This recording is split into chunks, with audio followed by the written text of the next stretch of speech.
Welcome on in, guys. Three bold takes, and we are back with Bowl Mania this year. We do this every single year. Link is in the description to join. Winner will receive a free Champions Three Bold Takes t-shirt courtesy of the guys over here at Three Bold Takes. But before we get into it, we are sponsored by SeatGeek, so use our discount code 3BoldTakes at checkout to get $20 off your first purchase. We are looking to go to a couple of bowl games. We will definitely be using SeatGeeks. You guys should too. It'll show you what's a good deal, what's a bad deal, and should save you a little bit of money off the top. All right, guys. Next up on the bowl list on December 26th at 1 o'clock in the GameAbove Sports Bowl, we have the 7-5 Pitt Panthers of the ACC going up against the 7-5 Toledo Rockets of the MAC. Guys, Pitt's favored by 6.5 in this one. 91% of America has taken the Pitt Panthers in this matchup. Are you feeling there's a little bit of disrespect here, Freddie? Are you right along with them? Do you think this is just too much for the MAC school to overcome? How are you feeling about Toledo versus Pitt? Here's what I'm going to say. If you hit the little preview button on Bowl Mania and you scroll down a little bit and you look at the last 5 games, wow, Pitt, dude. Wow. They have lost 5 in a row, started off 7-0, was ranked, I believe, in the top 20. I think they were 18 or 19. And then they proceeded to just, golly, dude. Get beat by SMU, get beat by Virginia, you get beat by Clemson, you get beat by Louisville and Boston College. Now, granted, 3 of the last 5 games were against the upper echelon, or I say upper echelon, probably top 5 teams in the ACC and Louisville, Clemson, and SMU.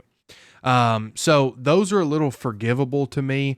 The Virginia loss and the Boston College loss, come on, man. I mean, again, it's one of those things. You got to win one of them. You could have won one of them. But when you look at Toledo, they're 2-3 in their last 5. So really no team is coming in on a good note here into bowl season. But I'm going to ride with Pitt here. I'm going to follow America, the 91%. I just think the talent gap between Pitt and Toledo, I think is too far. Whenever you look at these MAC schools versus a P4 school, it's a huge disparity, right? And if you, which is this is funny, but if you look at tickets, you can go to this game for $4. $4. It's at Ford Field. All right, I would pay $4 just to go see the stadium. But yeah, so give me Pitt to win, and according to ESPN, 70% chance for Pitt to win. But I think it should be higher.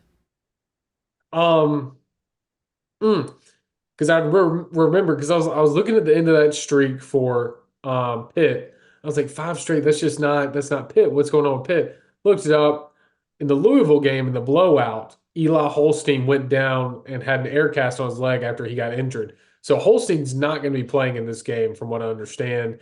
So he didn't play in the other end of the Louisville game, the Boston College game. However, Freddie's right about the SMU, Virginia, Clemson. Definitely the Virginia one, man. You were in the game, you're there, you got to pull that one out, and you don't do it. Holstein had a great year, and I definitely think he was the drive of that Panthers offense.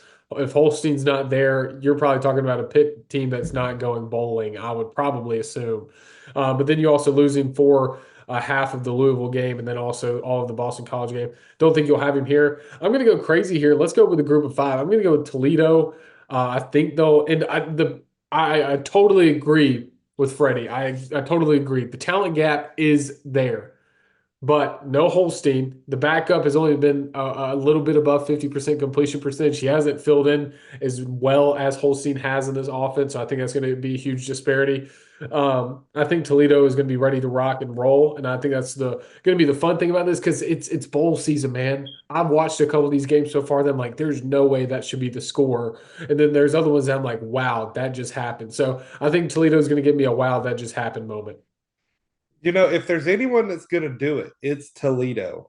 Toledo's one of those teams that, like, you look in and they just be pulling off crazy upsets all the time against P4 teams. But last year, I got suckered into this really good narrative about Mike Elko leaving to go to Texas A&M and about Riley Leonard entering the transfer portal, going to Notre Dame, and Duke was backsliding into their bowl game against a Sun Belt Conference champion Troy team that looked really good and competitive in the Birmingham Bowl. And I picked Troy to win, and they got bullied on the line of scrimmage. That is going to happen in this game. As much as I would love to see the upset, and I'll go ahead and expose myself. I'll be rooting for Toledo during the game. I'm picking Pitt to win. I'm never going to pick a P4 team to lose to a P5 school or a G5 school. Sorry, that's never going to happen. I will always pick the P4 team. So give me the Pitt Panthers to beat Toledo in this matchup in the Ford Field. Guys, you got anything else you want to add to Pitt versus Toledo? All right, that's going to be it. We're going 2, and then Chase over here going with the Toledo Rockets to get a big upset win for their program. I've been Quinn, joined by Freddie and Chase, and we're going to be out of here.